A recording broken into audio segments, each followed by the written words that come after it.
आज हम ऐसी खबर लेके आए हैं जो आपको देखने में बहुत ही आश्चर्य लगेगा कि यह खबर क्या है।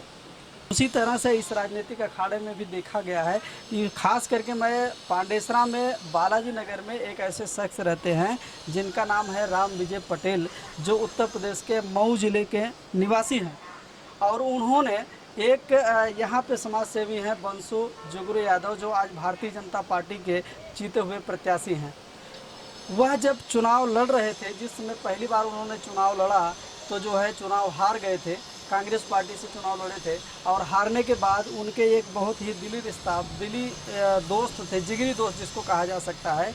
वह जिगरी दोस्त जो थे वह जो है जब चुनाव हार गए, हारने के बाद जो है उन्होंने एक प्रतिज्ञा लिया था कि मैं जब तक वो चुनाव को जो है जीत नहीं जाएंगे, चाहे जितने वर्ष लग जाए, तब तक वो जो है अब चप्पल नहीं पहनेंगे। उन्होंने बिना चप्पल से अपने पूरे जीवन को लगभग 14 से 15 साल हो गया है और 14-15 साल में वो जो है अगर ड्यूटी भी जाते हैं तो भी वो बिना चप्पल के जाते हैं और बिना चप्पल के ही उन्होंने जो है टालते रहते हैं। उनका एक प्रतिज्ञा था, एक प्रण था कि जब तक आप जीत नहीं जाओगे तब तक हम चप्पल नहीं पहनेंगे।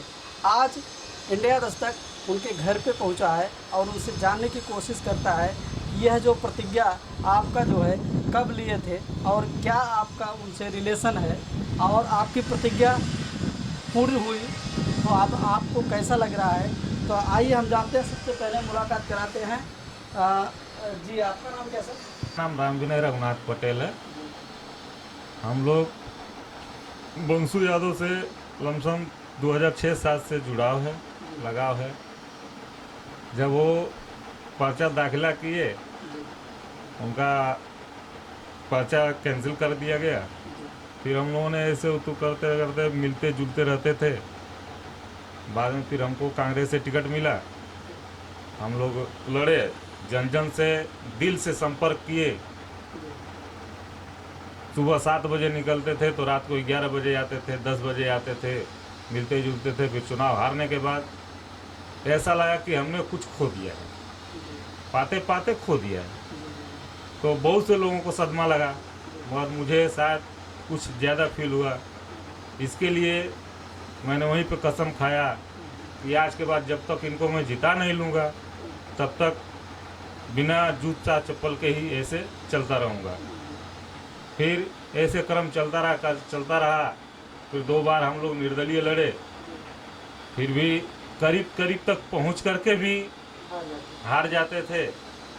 उस तरह हारने के बाद भी अपना हौसला बढ़ता जाता है। जैसे जैसे हम लोगों का वोट बैंक बढ़ता जाता था निजी तौर पे, एक जैसे कि निर्दलीय चुनाव लड़ने का मतलब होता है कि खुद का व्यक्ति विशेष जो मिलता है, उसमें कोई पार्टी का सहयोग नहीं होता है।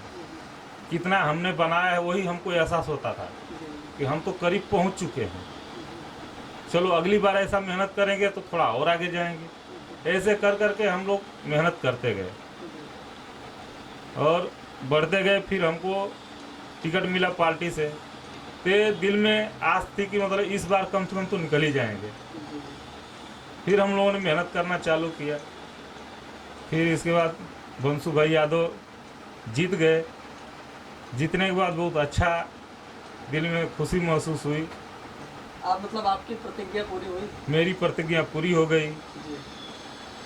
फिर हम लोग खुशियाँ मनाए, सब कुछ किए। द्वारे द्वारे फिर जैसे वोट मांगने के लिए घूमे, उसी तरह से फिर सबके द्वारे द्वारे जा कर के सबको बधाइयाँ भी हम लोगों ने दिया। अब आप जूता चप्पल पहनेंगे? पहने के कब से शुरुआत करेंगे? अब देखते हैं। जब इतने साल 14 साल छोड़ रखे थे, फिर इसमें अभी 2-4 दिन में 10 दिन में क्या उतू रखा है। तो आपने देखा कि ये थे राम विनय पटेल, जो उत्तर प्रदेश के मऊ जिले से रहते हैं और सन 1987 से ये सूरत में अपने रोजी रोटी, अपने परिवार का नौकरी करके भरण पोषण करते हैं। जिन्होंने एक प्रतिज्ञा लिया था कि 14 वर्ष के बाद आज उनकी प्रतिज्ञा जो है पूरी हुई है और इनको जो है बहुत खुशी है, इनकी प्रतिज्ञा पूरी हुई। अब देखना ये होगा कि क्या इन्होंने जो 14 वर्ष पहले इन्होंने जो प्रतिज्ञा लिया था कि हम जो है जब तक जीत नहीं जाएंगे तब तक हम जो है चप्पल नहीं पहनेंगे। तो क्या हमें यह आने वाले समय में, अभी तो जीते मतलब जिसके लिए इन्होंने प्रतिज्ञा लिया था वो तो जीत चुके हैं, लेकिन इनके पैरों में कब चप्पल होगा यह देखना ये होगा कि अब जो है जीते हुए प्रत्याशी क्या यह उनको यह चप्पल पहनाते हैं या उनको अपने बगल से साइड करते हैं। आप देखते रहिए इंडिया दस्तक टीवी। इसी तरीके से हम हर एक प्रकार की खबरें आपके बीच में लाते रहेंगे। नमस्कार।